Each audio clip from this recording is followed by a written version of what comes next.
Welcome to the place. Motivation. Amazing. Great to see you, bro. Wonderful. It's been a while, man. It's been a long time, hasn't it? What you been up to? I mean, it's been about a couple of years now. Yeah. We've both been through ups and downs. So how's the last few years been for you? I've been growing. Yeah. I've been evolving. Yes. I've been learning. I've been shaping myself. Yeah. I think I finally came to the realization that it's no one else's fault and no one else's responsibility but myself. The self. And I think that's where I've been. Yeah. That's where I want to stay. Yes. Because I believe that's the growth zone and not the comfort zone. It's a beautiful place to be, eh? When you start facing up, owning up, seeing yourself for who you are, accepting yourself, warts and all. Yeah. And from that step, you can only do better. That's exactly it. How was it for the young Motivation? Give us your childhood. What is that like? Where did you come from? Brothers and sisters?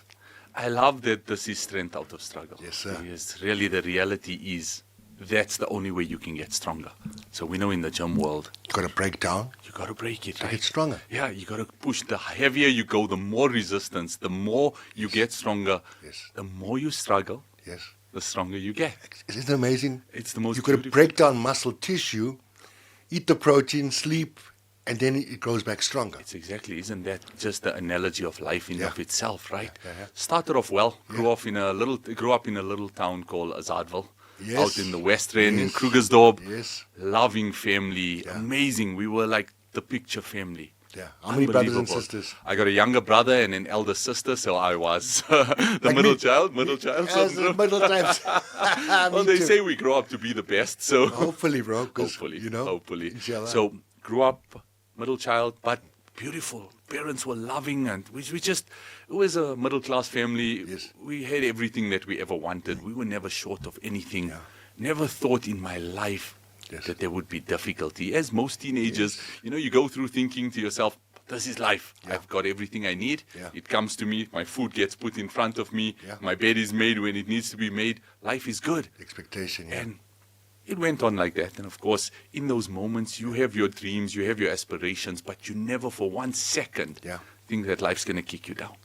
Not for 1 second does it even cross your mind. Yeah. So you watch the Mighty Ducks and you watch Rocky and you watch these things and they build you up Yeah. because the underdog can always win. But in your dreams, Yes. it's always about winning Yeah. and showcasing what you're great at. Uh-huh. It's never about what did it take to push you right down first. Yes. And then life decided to say, hey, Mo, hold on a second, here's a smack for you. So this before the smack, and remember that smack, but I'm sure you do.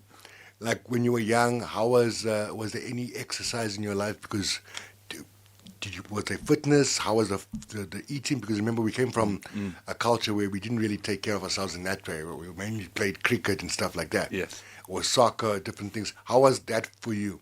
So my 15 dad, years. my dad was always into sports. He was a footballer his entire life.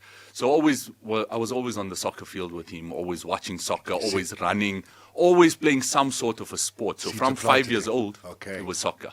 Yeah. That was it. But when I say soccer, it was 7 days a week. Yeah. So there was no gym. I had no idea about training at But that there was time. activity, there was movement. 100%. So our core was always You see. working, our body was always working, and I loved it. And my mom was very conscious of her weight or any of that thing. Yeah. So she always ate healthy. So in that way, we got that mindset that eating's not just about eating healthy, it's just about junk food was normalized. Yeah. And healthy food was known as a diet. Exactly. So we normalized healthy food in the house. You see and we now. stayed away from Now junk you food. know already that's a small percentage now. Can you see now as we Huge. discussed? Because Huge. a lot of people didn't have that foundation or that knowledge. Yes. Your guys' parents obviously managed to find out a few things along the way. And that's the thing with a lot of people that ended up being successful or being active in their later lives. That seed was planted earlier. 100%. So what type of foods would you guys have on the table? And what is your favorite meal from mom back in the day? Look, I love junk food as well. Not to say I didn't, as every kid does. Of course. But of course, my favorite one was butter beans and chicken that my mom used to make, and that was my dish. Till today, it's my favorite dish. Yeah. Absolutely love it. I mean, you're getting the beans in there, you're getting the chicken. Getting your Of course, protein. look, the homemade rotis were there on the side, bro. but we needed those homemade rotis. It was nothing unbelievable. better. Absolutely, it was incredible. I can still actually was one of those meals Already that savoring. I always tell my mom. It was Yeah. one of those meals that you wish you never got full was. I So know. you could eat more and I more know, of bro. it. So that was the one for me, but it was generally healthy food. Okay. Of course, we had our sweets there and our biscuits, Yeah, but yeah. we would always be limited with the amount we could eat. Yeah. I remember my dad, I must have been about 11 years old, and you're going through that phase now. You're starting to eat a lot of junk, right? 11, 12, 13 years Yeah. old. And he looks at me and he looks at my stomach and he says, "You're getting fat. I think I'm going to call you Papi." Oh, and then what did that? Yo. Done. Something went in my head. Yeah. And it's every day, crunches. No, I need a six pack. I need a six pack. I don't want to be fat. I don't want to be Okay. fat. And it was in my head, right? Okay. All the time. So every day, every night before I'd sleep, it was 100 crunches, it was 100 push-ups at that age. And we're going, and I think it was 12 years old. Yeah. And it was my birthday. And they asked me, "What do you want for your birthday?" Yeah. And I said, "I want a set of dumbbells." What? That's what I wanted. And how old were you then? I was about 13, 12, 13. I can't remember the exact see. age. Got the set of dumbbells. It was 3 kilo. I wish I still had it today. I think I would have framed it up and kept it there as this was the starting point. This was the seed that was planted Yes. for the future. Yes. And of course, soccer was Yeah. just Who was such your a guys' part of team? life. Liverpool. You'll never walk alone. You'll never walk. Sorry, Listen, you it was our. You can tell my cousin I'm a red player, I'm Man United, but I'm loyal. We ain't doing well, but it shows you that I'm Listen, loyal. I'm sure you have to. When be I see loyal. another guy wearing his Man United t-shirt now, I'm like, okay, I can tell you're a loyal friend. Like by the fact that you're wearing that now. Listen, we went through it I know. when we were younger. That was our struggle, being a Liverpool fan, being mocked day in and day out by you guys. But when we were young, you guys were the champs, and our thing was just to knock you off your pedestal. Yes. Because you guys were just every year cleaning up. Yes, yes. Liverpool was just a, I was like, and it was like silently, you just couldn't help but respect, like Liverpool. What was happening? The same way in the 90s with United. And Exactly. we grew up there and we were just mocked for it and mocked for but we But it did. just also shows you, like, if a bit of that leadership leaves. Since Sir Alex left, everything just changed. I'm like, but how? True, definitely. That mentality. Look, it is about the mentality, and one man can change that mentality. crazy. It's amazing, and we've all had those individuals in our lives Yeah. that changed our mentality, or those moments that changed our mentality. Was there a mentor for you? Was it your dad? Was there anybody else that you aspired to be like when you were younger? So of course, every boy's mentor is his dad. Yes. So my dad was a goalkeeper. I became a goalkeeper. Went on to Right. play professional soccer as well. But of course, we'll get into that later. Okay. Yeah. So he was the mentor. There's no doubt about Yeah. that. But of course, the movie stars, right? Yeah. I remember the first movie I saw in a cinema Yeah. was Rambo 3. Bro, that was. I watched, like, of course, I watched every Rocky. Rambo, then the hair was a bit longer. I had his hairstyle. I tell you, and he's shooting this gun. And in Rambo 3, he was shredded, and Comes you out the see water. these muscles like bulging here, and I was, this is it. This is what I want to be when I grow up. And then, of course, Rocky and the mindset and all of those movies. And I actually watched a few of those movies now in the past 2 weeks, right? yeah. And I realized this is it. This Yeah. is what shaped us Yeah. into who we are. Yeah. Because you listen to the words and the coaches talking to their Yes. players Yeah. and the words of encouragement. And then you said, wait a minute. Yeah. This planted the seeds that maybe today's generation don't have. Yeah. It was amazing. Do you remember a movie that, this movie was a classic that Stallone did with Pele? Escape. Oh, of course. Escape to Victory. Yeah, and he was the goalkeeper, right? Stallone was the goalkeeper in the How's movie. that, bro? What I don't a know who knows movie. about this, but we're like, because I loved soccer so much. What a movie. We also played every day. Yeah. And I'm like, Stallone's in a soccer movie with Pele. Pele. All in prison. I'm like, It was what? amazing. And then Pele does his famous bicycle Yeah. kick. I know it was brilliant. Eusebio was in that movie as well. Bro. It was an incredible. Guys, you got to check out Escape to Victory. Just hunt it down. Lovely movie. Okay, so you go in, you get your first set of dumbbells. Yeah. You start training. How are things at school? You bullied? Were you confident? No, were you okay? we were in a small school, so everyone was popular. Okay. That's the only way I could put it. Everyone loved everyone. Really small school. We were like 10 boys in the class. And, Okay, nice. Maybe like 10 girls. So it That's was a proper education. very Not small too much school. for the teacher. Yeah, but we were in a small town as well. So went to the school, beautiful. We all loved each other. We're all still friends till today as well. And Nice. it was amazing. So no bullying, none of that sort. And no bullying allowed as well. Awesome. So none of us were bullying anyone. When someone came in, we wanted them to be part of Okay, us. cool. We wanted them to be part of the team. So there was never any of Nice. that. And of course, sports just really kept us together. Really kept So us now, together. growing up, were there any highs and lows there? And what got you into, like you said, what got you to the point where you started taking training seriously and wanting to be a professional? Yes. So, of course, like I said, soccer till matric, Yeah. right? I'm playing matric and I'm loving my soccer, I'm loving football. And then getting into my matric exams, I'm studying, we're writing prelims, everything's going well, and I'm focused, okay, this is what I want to do. I want to go to university, I want to study, I want to play professional football. Yeah. This is the goal. And a day before my matric exam, Yeah. one day before, my parents get divorced. And we're talking about this happy family poster. But did they tell you that? No. Or you found out. On that day, They were probably trying it to happened. keep it. Oh, it happened. On that day, it happened, the day before my matric exam. So, of course, in our religion, if you months. just say the words and then Yeah. the divorce happens. So, on that day, it happened. We had no sign of it. We had no idea this was happening behind. And then, Yeah. credit to our parents for never showing it to us Yeah. in a toxic way. Yes. But if we look back at it now, we wish we had some sort of signs Yeah, before to it prepare you. happened to prepare us. But now, I mean, I'm writing accounting the next day and I'm thinking to myself, So what do you do then? what do I do? Because now your mind is, What do I what do? the hell's going on? Like, And I remember the first thing I did is I went to pray to God. yeah. I said to him, listen, you know why you're doing what you're doing, and only you can help me through this. Let this be some sort of strength for me going forward. Something. Give me some idea of what's happening here, because this is a moment. And by His grace, I passed the exam. But of course now, that hopes and dreams, it kind of diminished, and it wasn't really that aspiration. Because the family is the foundation. Of course, and there wasn't that aspiration. So I just followed everyone into the IT world because Yeah. that's what they were doing. And a few of my friends went there. So I said, okay, let me go and do. I remember MCSE was the thing at the time, Microsoft Systems Yes, Engineer yes, or I something remember. it was called. So I went down that route, and of course I did IT and that. And it got me a job in corporate. Wasn't a passion of mine. On the side, I'm still playing football, Okay. still enjoying my football, still loving it, doing trials, going to professional clubs, doing trials and Yeah, that. yeah. Messy divorce between my mom and my dad. And of course, when that happens, the children are usually the ones that Suffer. feel it the Yeah. most. So we had to grow through that. And we had to, my brother and I, my sister was married at the time. Okay. My brother and I, we stuck together. We a year apart. We were there for each other. Yeah. We pushed through. Now you're like we the big pushed bro through. now because That's it's the it. two of you. We had to be. It was just the two of us. My dad went through his own depression. He went through his own difficulties. Yeah. And of course, I mean, how his life turned after that was based on what had happened in that moment. My mom going through her difficulties, and you, as the child, the mature child here, saying, I need to be there for both my parents, and at the same time, I need to be there for myself. And Yes. which way do I go? Yeah. And, well, look, the football kept me going, but I remember I finished matric, and the February the next year, Yeah. my birthday is in Feb, and the February the next year, I started training. A friend of mine, he's late now, you know him, Mohammed. He took me to the gym for the first time, and he said to me, buddy, let's go try this gym thing Yeah, out. yeah.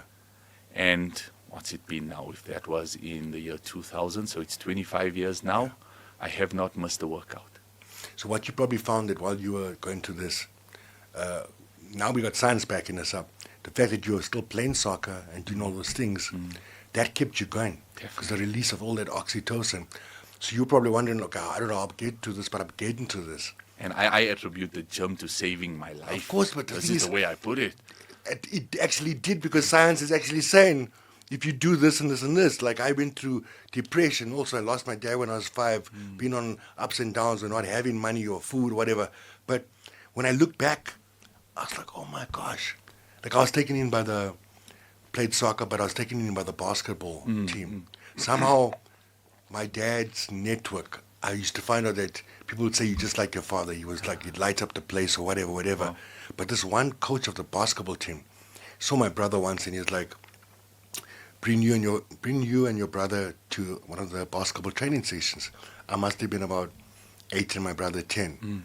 So we went through, and he said to me, I knew your father, he was a good man. Wow. And then he let us become the mascots. And this was the top basketball team. I grew up in Zimbabwe. Okay. So I'm half South African, half Zim. And this, hanging out with all these basketball players that were all like teenagers in their 20s and were like the celebrities of the country. I got to now run onto the court in my little Bucks kit Wow. and score the first layup in front of us. I became like a child star in the small place, and we travel everywhere. And the girls would try and get to me to get to the guys. Like, tell Chris I say hi, or tell Jim. And I just be like, yo, yo, yo. But it was so emotional. But also, I train with the guys. Right. Tuesday, Thursday, they train at night. Right. I take the balls out. I set things up. Come, guys, let's go. Let's run. And doing the same type of training that I'm doing now, like HIIT, interval training. Yes. You know, It shapes you, right? that's what got me through. I only realized that when I went to a depression later on in life, when I wasn't moving. I'm like, why am I depressed? Oh, the movement, the exercise. There we go. So you start training now. Love that. When was your spell as a? When did you go pro? You said you went. Yes. pro. So Which team? around the end of 2000, Yeah. got selected for the reserves for Wits Football Club. Wits. Played at Wits for about 3 to 4 years, Yeah. and got selected at Platinum Stars for their reserves as well. Didn't manage to cut it out completely into the You're in the first team, team in bro. that, but the mindset. Yeah. Coach Roger Desai at the time at Yes. Wits took me under his wing. He just coached me, the things he said to me, the way he spoke to me, and the way he knew, I mean, as coaches would know, Yes. I have the talent, but he wasn't sure if I was going to make it further. Yeah. So the things he told me were not just about football, But life. but about life in general. Yeah. And that helped me through a lot of moments. But in this period, Yeah. and again, a couple of smacks from life will wake you up again. Let's talk about some of them smacks. In that moment, so my parents get divorced in my matric year, which is 99. And then in 2002, July 2002, my sister's son is 1 year old at the time. Yeah. And her husband gets killed in a hijacking. So now we're staying in Azadville and she's out here in Kensington. On her own. He gets killed in a hijacking. She's on her own with her baby. My dad says, move in with her. And how old is he? And how old is she? Well, he's 1 year old. And the parents? My sister at the time, I think she was maybe 24, 25, And around there. my mum was only 30 as well. Yeah. And I mean, my nephew is 1 year old at the time. So he doesn't really. That doesn't know he's dead. Yeah. Doesn't know he's dead, right? And I move in with her, help her through her difficulty, and we're still going through the divorce, and we're still going through the ugliness of the divorce. Sure. And at that time, football So and it's the gym, divorce, death. football and the gym is saving me. It's great. just, that's my escape. Yeah. That's it.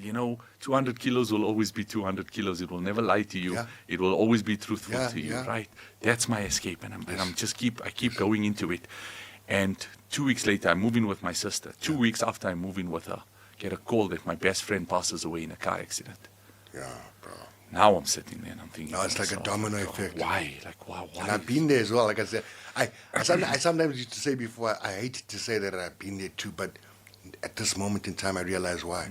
When you've been to the darkest moments and you're sitting across from someone that's going through the worst pain, and you've been there, and just your words of like, listen, I got you. I know what you're going through.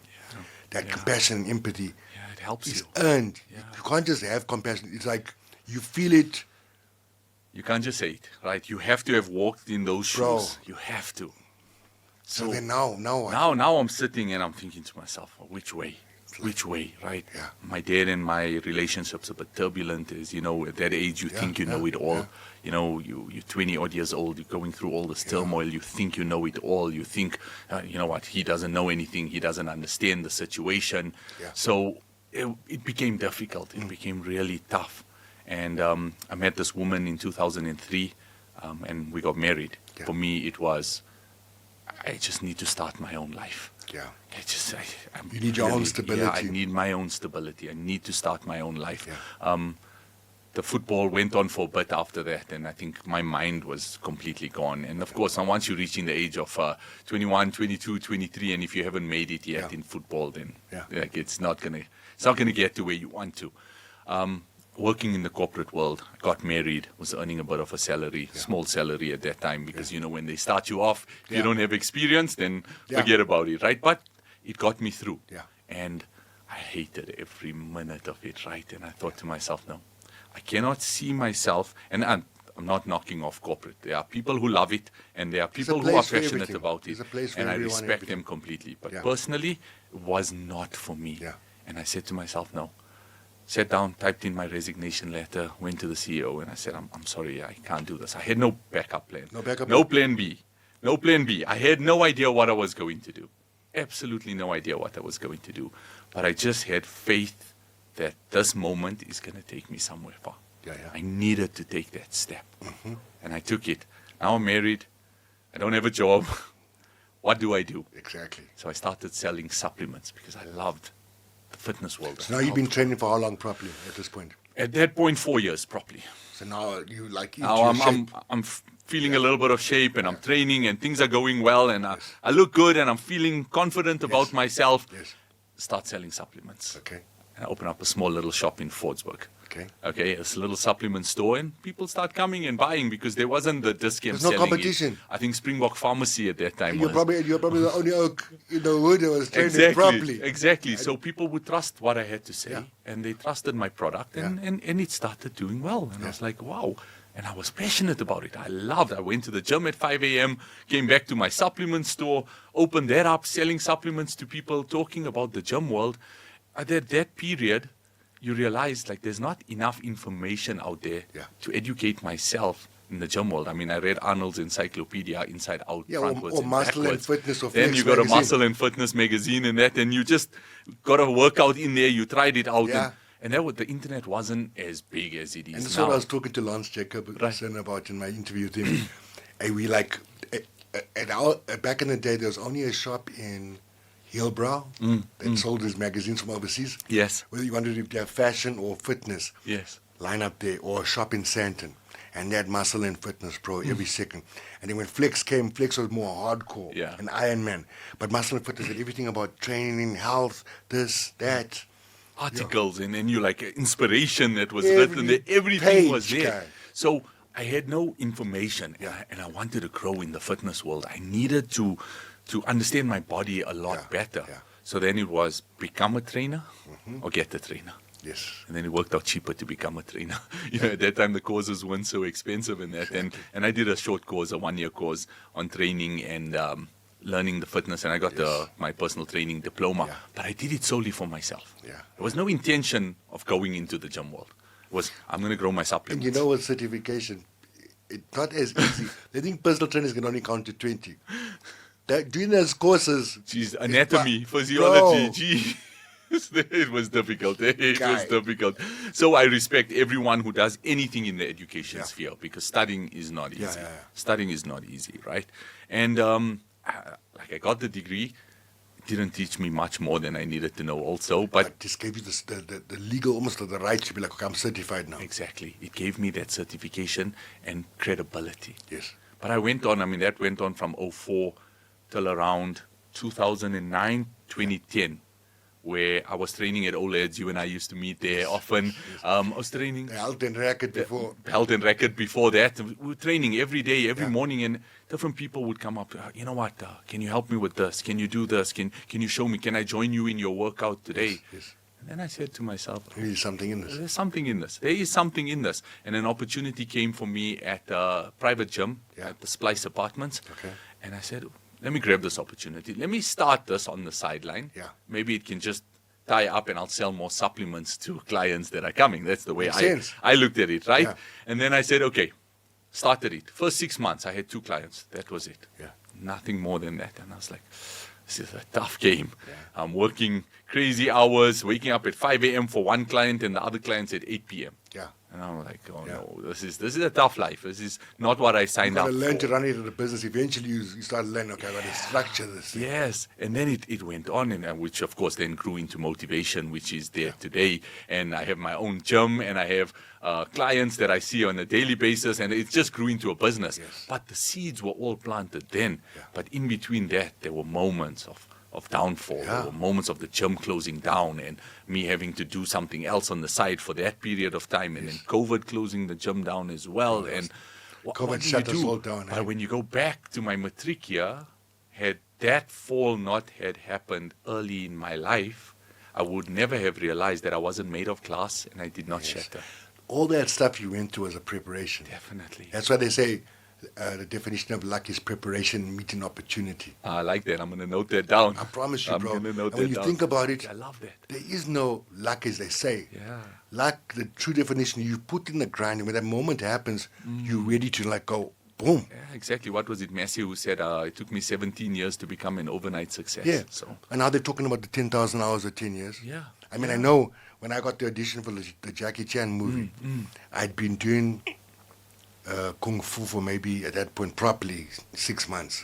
All my life I've been studying Bruce Lee, Right. but we'd be following him from the book, Yes. and whatever Bruce Lee did, I was gonna do. Right. And then and I got this audition. So this guy helped me set up the studio Petromagos. Right. I get the call. Jackie Chan will be shooting in South Africa, in Amsterdam, blah, blah, blah. And go for Wow. you got the Wow. cast. Wow. But you have to have some sort of martial arts background. So, I go through, but Jackie Chan next to Bruce Lee is like another hero. Yes. So I remember the director interviewed me, and he's like, okay, so now do a kata, yeah, bro. Hey, I did a kata, but no, I added choreography to that kata. Right.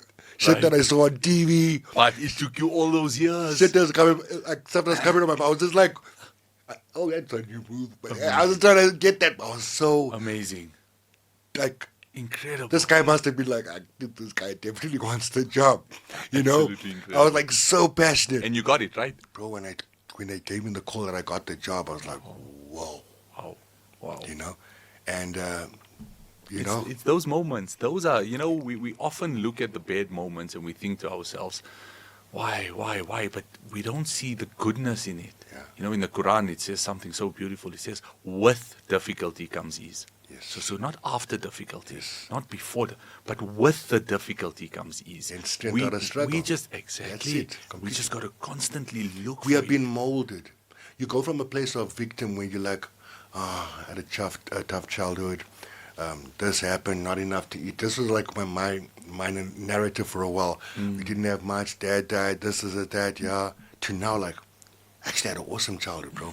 So, yes, it was a bit tough and everything else, but what he taught me was how to share, how to appreciate everything, how my mom went out of her way to a single mom home, how my family came together from granny to auntie. I could just run across, how my neighbors were there, how I could go and just, auntie, please can I have some slice of bread or some sugar, Yeah. but the sense of community. course. And how later on in life when nasty things happen, whatever, I was able to be resilient. Yes. And that's only because of that. Maybe Yeah. losing dad, losing my best friend, losing my brother. Definitely. You know? Definitely. Not that I'm happy that I lost him, but I mean, you either you keep on going or you give up. Yeah. I always look at it this way. It's we're asking God for so much. So you got to be prepared, right? Definitely. Yeah. But our vessel is this size right now. So God says, I need to break you to get Exactly, this big bro. so that I can fill that. That's what I say. It's like from when I was young, I'm like, I always felt that I had a purpose. I'd have these dreams and visions. Stuff about people starving. And I'm like, why are you showing me all this? What can I do? And now I know when course. you get ready, it's like, bro, that's why. Yeah. I needed to strengthen you up. Just like you strengthen yourself in the muscle to lift this. Now you'll be talking to that many more people. Yeah. I need to know that you're able to be aware and let the right speech come off your tongue from the Yes. right heart space, the right intention, from my glory first. So Yes. now I'm just like, okay, I give up. Let me be your vessel. That's I it. prostrate. That's it. Whoa. I submit to you. Let your will be done. That's it. I submit to you. Whatever's mine is yours. Yeah. I'll put in the work, the effort, but the outcome is in your control. That's it. And all glory. That's it. That's really it. So yeah, it was. So now you go and you're building your business. I built my business. How long did it take? Do you start thinking? Do you start feeling like, oh, this is not doing too bad now? I can actually it's working. I'm still getting there. We'll always, Nah, we'll always. But I'm just saying, I'm you kidding, know, no. you know So- when you can like cover your cost. I mean, you hit like a couple enough clients to be like, okay, so I can actually live like a normal life. Yes. No. When I look at it, when I look back, and I realize that people start knowing me for the fitness world now. People start recognizing me for motivational. People look at me when they think motivation, they're thinking Mo, and that's why it became motivation. And When that's- did that name come? When did you decide? Because it makes so much sense. 2012, one of my clients, busy training, and she tells me, you're very motivating and it's incredible. So why don't you call yourself Motivation? It's like, wow. And just the other day, one of my clients again, and this is the amazing thing when you're interacting with people, he looks at me and he says, what does MOE stand for? I said, no, Mo, it's short for Mohammed. Yeah. So he says, MOE, I think it stands for Men of Excellence. And I was like, wow. think we're onto something there. Because, of course, I deal with male mentorship and understanding the male mindset because men are going through such a difficult... And I myself went through... I mean, if matric was a tough period, what happened in 2019 was probably the toughest thing that So has let's ever go happened. let's go to there. Let's go to those worst moments that you went through, because you've also gone through tough stuff with the family, with relationships, with work. We all shut down in COVID. What is the worst that you went through, the darkest hour, when you almost felt like giving up, and how did you get through that? So after 16 and a half years of marriage, November 2019, my ex-wife and I got divorced. And what was that like, bro? It was coming. Yeah. I knew it was coming. I was delaying it with the excuse, not for the kids, not for, I'm going to be here just for them. I'm going to make sure they don't go through what I went through. Yeah. I would feed myself this all of the time. It was coming. I knew it was coming. And the home started getting toxic. Yeah. And I knew that wasn't what I wanted for my children. I've got 3 beautiful kids, 2 boys and a girl. I did not want them to go through any of the toxic issues that were happening in the home. Yeah. And I made a decision in November 2019 that this is it. Yeah. We're going to go our separate ways. And she's from Rustenburg. So, of course, she packed up everything and with the Back kids and moved back home. How was that for you, Lucy? So, when you feel that you have a void in your life and then you have children and that void seems to be filled. Yeah. And then they get taken away from you. I know, bro. I don't know how to explain that to anyone who hasn't been through it, but those who have been through it, they know it is almost as if you're walking alone in the desert and your only belongings that you have, not that children belong to us, but I'm using this as an analogy. And the most important thing... 100%, and the only belongings that you have get taken away from you, and now you're stranded, alone. Yeah. That's what it felt like. I remember that first day I went back home when the kids were gone. Furniture was gone, everything was gone. Yeah. And I'm not ashamed to say this, I literally cried my eyes out. It was one of the most painful moments Been there, bro. I've ever felt like. Been there and still going through. Just even talking about it now, right? It's like reliving. People don't understand how, because I came from a community where dads didn't stick around. They made children and they disappeared. And I didn't have a father, so my whole goal was like, I don't want to be... I don't want to continue the narrative. Every time people would ask me, how many kids have you got? And I'll say like 5 or whatever. The first thing they'd be like, because they just assumed I'm a player or whatever, how did the baby mamas get on? And I'm like, no, it's one family. And yes, even though sometimes there's signs from the beginning, it's like you have this family and for the first time you have something that you've never had, this place called home. And when things start cracking, you try to just make as if nothing's happening. But for me as well, it's like I just didn't want to be the typecast that would leave. And then sometimes it just gets so much that I knew that with where things were going to, I could not have been of service. I could tell it wasn't gonna work out the right way. And I could just look at my kids' eyes and I was like, so I made the bad decision to leave as well. But obviously, it would come across only later on. I look back and I'm like, I didn't know that my kids would probably also have thought that I left them too, but I didn't. I wanted to leave the fighting or the arguments and stuff to be the best person. And I know it'll take a lifetime. And we can only change things by changing ourselves. And like you said, every minute not seeing them. Like nothing else matters. No matter if I don't see them or not, I don't know what's on their mind, what comes to their mind. They got each other. But every day, all I think about is my kids.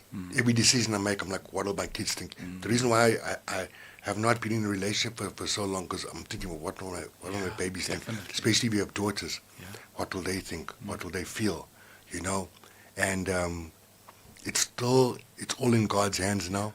But I also know that the amount of work that I've done and where I am now, it's like I can only imagine what's to come. Yes, and I know now I'm a better man, but at the same time, we have to be accountable. I stop pointing the finger and, oh, she did this. No. I can't say what she did. I can tell you what I did. Yes. I may not have been understanding enough, may have not communicated enough. I may have gotten lost in my work. Sometimes as a musician as well, I'd spend hours and hours in the studio or this, or maybe I would come across a wrong way with somebody that I didn't even know because I was still growing as a man. Yeah. You know? Yeah. Now, in retrospect, my daughters are older. I'm thinking, yes, I wouldn't like my daughters to meet that younger version of me. Yeah. Yeah. And we got to show them, right? We've got to be that role model. So now it's about showing my son and my daughters, What a and man should be. it doesn't matter how many times you say it, you got to be it. Oh, you have to be it. Even this production here is for the legacy for my babies to know that their dad actively chose that. to be better, I love to that. be an extension of the divine. Ah, I love that. You know. And Yeah. every day, and listen, I listened to something yesterday, and sorry to carry on a bit, talked about, do you think God's finished with you or he's not going to use you because you're not perfect? He wants you because of that. Yeah. Because you've been Yeah. through that, and that has given you that wisdom, that passion to now. Definitely. You know, reaching perfection is impossible. But trying for perfection is an obligation, Exactly. which bro. we will never reach. Yeah. So just do it with the best of your ability because we know we never go. Perfection is for God only. Yeah. It's not for anyone else. It's also like training, bro. I was saying the other day, I did a post, I'm like, back in the day, they'd say, okay, training is a hobby. Training shouldn't even be a hobby. It should be like, you got to brush your Oh, teeth. mandatory. You got to get up and exercise. It's mandatory. Now You have science to do is it. showing you muscle is the biggest You have to do organ for long life, 100%. for depression, Yeah. for bone density. Everything. blah, Listen. la, la, Everything. la, It's la. the fountain of youth. Yes. Lift weights for the fountain of youth. That's it. End of story. That's if the guys could understand that concept, they'll know how many lives the gym has saved. Yeah. Like I wish the gym could speak Yeah. to say how many lives it In saved. your darkest moment, because I've also been there on a mattress on the floor with nothing there, almost feeling like A the failure. dark energies there, and like to the point where like the one day I prayed all the way through day into the morning, just like Lord, Yeah. there was this fear, there was this like, what the hell? What is your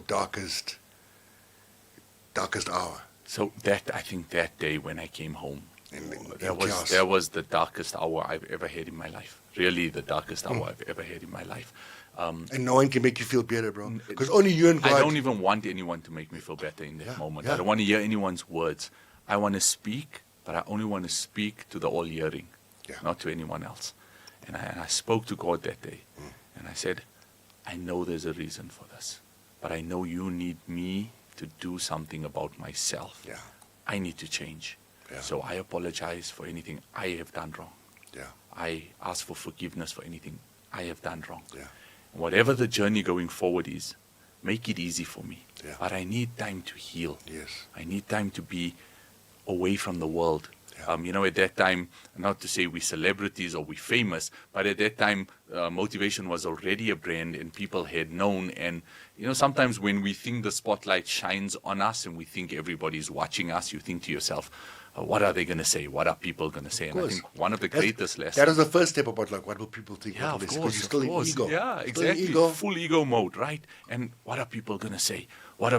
So I just needed time to understand, to understand where I'm coming from, and then by the grace and the mercy of God, Yeah. in March of 2020, He sent a little virus in the world that put everyone in their homes How was that? and kept me away from the world. And me also. I was alone. Alone. No, well, and I'll tell you, Beauty is my big son. He came to stay with me during COVID. I was so lucky to have him with me because schools were closed as well and they were doing online. And of course, I mean, from the time of the divorce till now, which is almost 6 years, I have gone to Rustenburg every Sunday to see my kids. Yeah. Like I will make sure that I will show up. No matter what, I will show up. I will. Yeah. My responsibility as a father does not end. I will show them that no matter how life and what life does to you, you pick your head up and you carry on and you keep on going. And that's what I showed them. But God put COVID in this world. So yeah, okay, one massive thing, I don't have a business anymore. Fitness industry shut down. You're being shut down, bro. So 95% of my income was gone. Yeah. We were doing online You training had to be with rubber still. bands. You had to be still. Yeah, we were training in, but you know, we need the weights and we need know. that. That's what we are. That's what our foundation Yeah. is, right? We did a bit of online in that. And then I was training one of my clients and he had a small little bench at home and when we were done with the workout, I said to him, we had a full workout, didn't we? And then it clicked in my head, I don't need a massive gym. I Exactly. just need small pieces of equipment That's it. and a small little space. Yeah. And we started off in a one-car garage. Yeah. It was July of 2021. Yeah. In a small little one-car garage. No, July 2020, Yes. right? Where one person would come in at a time, and started off there. Yeah. Today I have a 300 square meter gym we that go. would not have been born if COVID wasn't there. Exactly. That might not have been born if I had the responsibilities of the family all of the time. Yeah. That would definitely not have been born if I did not have the time to grow and draw this energy towards me and understand who I am. And in that period of 2020 till 2023, of course, I needed to go and see a psychologist, right? And I needed to get things off, but I didn't want to relive the trauma. And I know psychology is always You got to be ready for it as well. exactly. So then it was get a psychologist or study psychology. And at the age of 40, I went and got my psychological counseling degree through UNISA so that I could understand the mind better. But what that did was open up the wave for motivational speaking, for mentoring, for helping people. Because Now now, you're given the tools. exactly. Now you use power. Exactly. And in that time, I managed to heal myself. We never healed completely and we will never heal completely. But I took sole responsibility because I said to myself, you are responsible for you. Exactly. You remember Rocky's speech? Yes. He said, it ain't about how hard you hit, it's about how hard you can get it. So you got to stop pointing fingers and saying it's because of you and you and you that Exactly. that's what cowards do. We're not cowards. So I pointed the finger back at myself and I said, you are responsible for you. And I always believe broken people attract broken people. Yeah, so you got to fix yourself. 100%. So in that period, 3.5 years, I'm alone. And I'm like, no, I have to fix myself. And somehow through the healing process, I meet this amazing woman. And then she's on her own journey. Yes. And together we heal each other. And then we'll end up getting married in 2023. We got married. And it's just been absolutely beautiful since because we understand each other and we get each other. And then when You did the self-work. I always say, there's that one Tom Cruise movie with Cuba Gooding where you wonder. yeah. Show me the money. But he had this romantic link, Renee Zellweger, and here's you completing. Oh yeah, I got to put it like, hold up a second. No one should complete you. Only you and your creator can complete you. And then you walk beside someone that's on the same journey. Because when there's that dependency, it's never gonna be, you know. So I also think that in my last relationship, we both were broken. So now it's about the more I heal myself, the more I see the pain in my heart here. And I will always love her, the mother of my children. And in fact, now is a nice time to publicly say, and I've said it on and on and on, I'm so sorry for any pain they may have caused, knowing or not knowing. And I love my kids and I just want to be the best dad, Crow. And I want to be the best friend. And I've sacrificed not being in you because I don't want to replay the cycles. Because I know I was kept on replaying cycles, bro. When you start catching in cycles, whoa. I remember It's those patterns, right? The cycles back. I start withdrawing again. Every time someone closed, because I'd lost so much and as young, I'd push people away. I'd withdraw. Still now, I got to catch myself. Because I'm like, can I trust you? Will you be there? Because you're so used to people leaving, that abandonment. Yes. Yeah, you're just faking it. You want to be close to me. And also with the fame, I had people come when things got a bit dimmer. They go, come. I'm like, So what I've been doing is I've kept it's big. I'm a part of everyone, but at the same time, I keep that circle very small. Definitely. I'm really watchful of what energy I surround myself with, because anything that's said or thought has power. I'd rather that they say no company is better than bad company. To get up, go to work, come home, be still. Who's on the same wind? Who's with me on this mission for the Most High to change lives? But we got to be able to look at ourselves first, and then we work together. 100%. You know, my wife and I always say it's like a triangle. And if you put Allah, God, on the top of the triangle, and we are at the bottom, the closer we get to God, the closer we are to each other. And we keep moving closer just so that we can find the closeness to each other as well. And then the kids are watching it. Like my big son now, he's in first year university. And he's here. And he's helping me in the gym. He's transformed his body beyond my wildest dreams of what I could transform. How amazing is that? Because when you're going through a split or a divorce, you're thinking, like, you're hoping for the day when things could be healed again. But you got to a point where now you got your family, and you can still see that in this peace is coming together. It's amazing. That's amazing. It's incredible. Like, we don't understand the future. God sees the future. All we have is now. We have the now. But in the now, you have to do your best because, like you said, it's not about we can sit here and we can say every single quote and we can put it all out there. Go be it. But if you're not actually loving it, nobody's going to see your authenticity. Yeah. Nobody's going to feel. And now I watch him in the gym and he's helping me train some of my clients and he's like loving it. He wants to go down the sports science route and the personal training. And I think to myself, not once have I ever forced him to walk into the gym. It was my life, Yeah. my lifestyle, my eating habits. But I watch him and I'm like, those seeds were planted into your subconscious. Yeah. Without you realizing it, it becomes you. And also, so with our kids, their minds are like litmus. So we've got to come to the point where we're aware that we pass on good and bad things. So I realized at some point that not all the stuff that I was passing on was good. Of course. The sins of the father or the mother. So that's what I said. That my apologies for things that I knew that I didn't know any better. But once I see it, I'm like, oh, I could have said this a different way.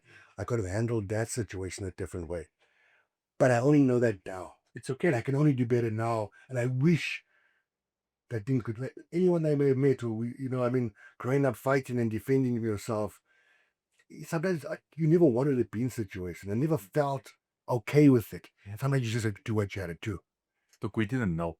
We did not know better, and I'm sure I've passed on a whole lot of bad things to my kids.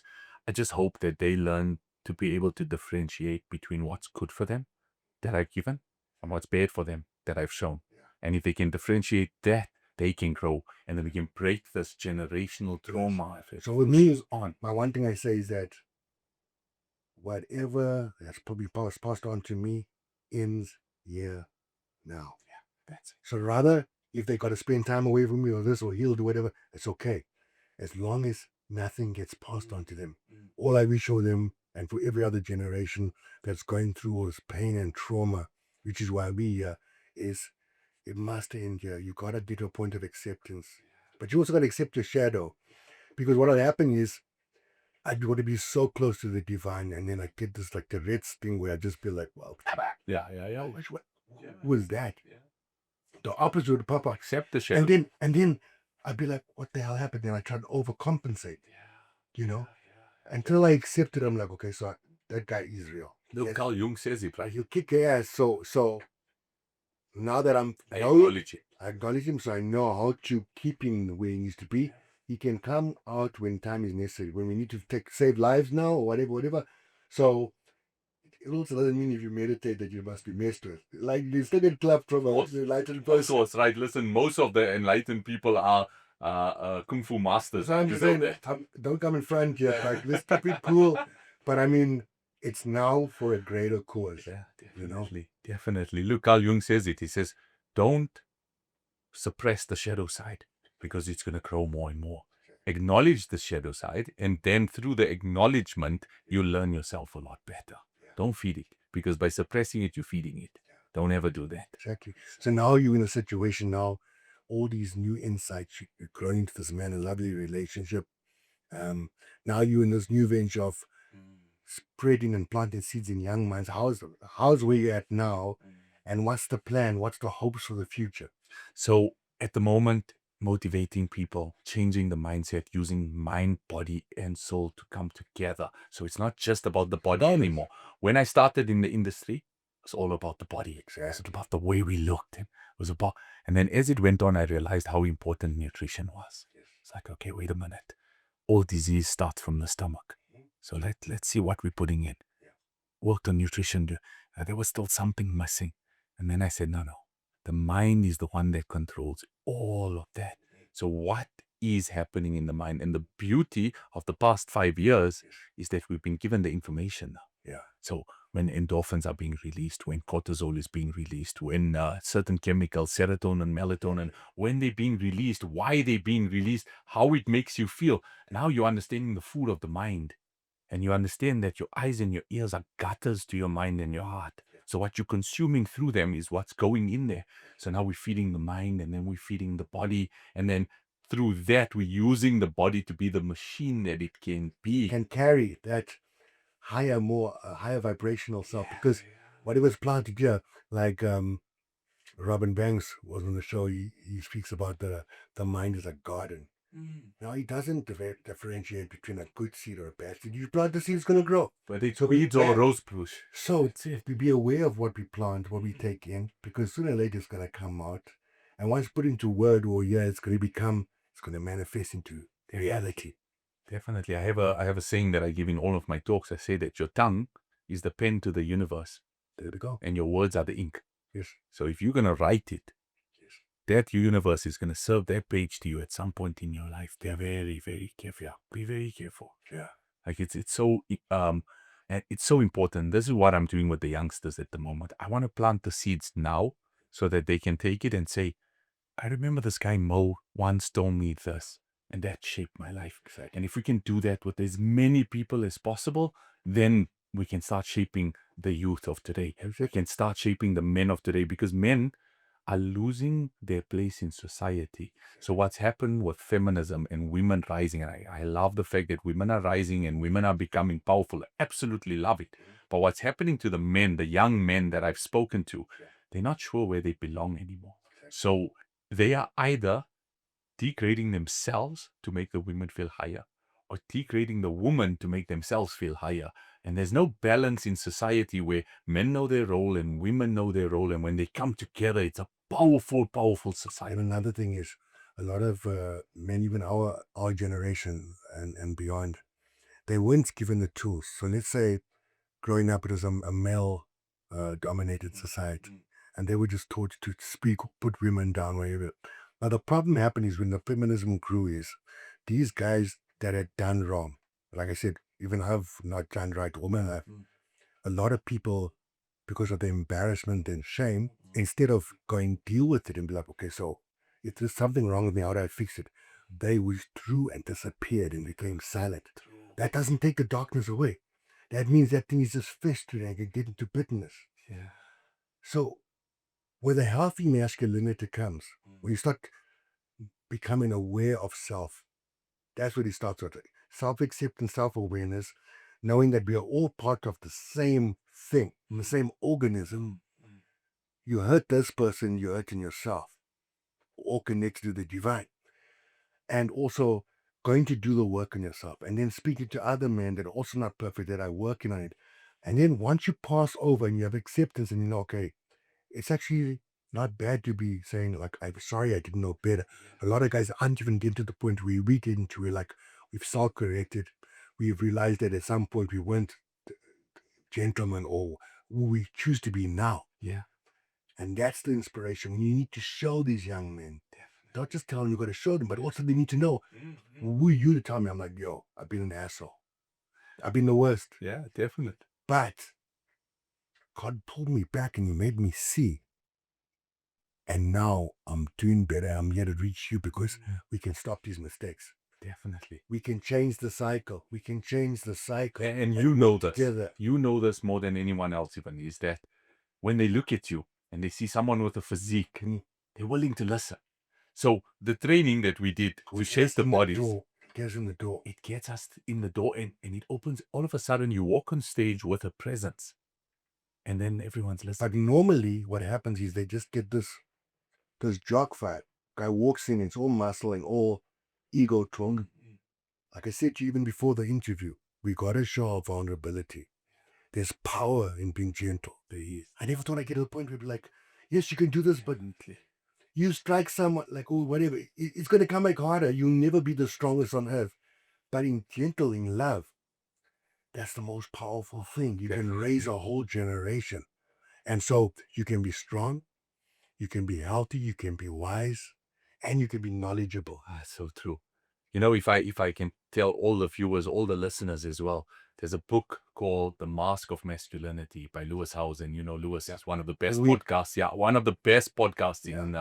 And he came from a sports as well. Yeah, being a professional 100%. You know, exactly. So his book on the masks of masculinity, I think it's an important read for every male and female, because they give tools in there for the females as well to handle when the male is being vulnerable, because a lot of women can't handle defensive of course, and they feel like, oh, I want a masculine man, so they don't know how to react to it. If you could get yourself a copy, read that book, because unbelievable insight into what we do as men Yes. to mask what's actually happening inside. Yeah. And then, of course, unbelievable insight for women Yes. to show how do you help a man drop those masks and become vulnerable, because there is power in vulnerability. Because once we strip that onion skin till there's nothing, then you can only start building. That's generous with him. It's been amazing. So what are your hopes for the future before we close? Or what are you looking forward?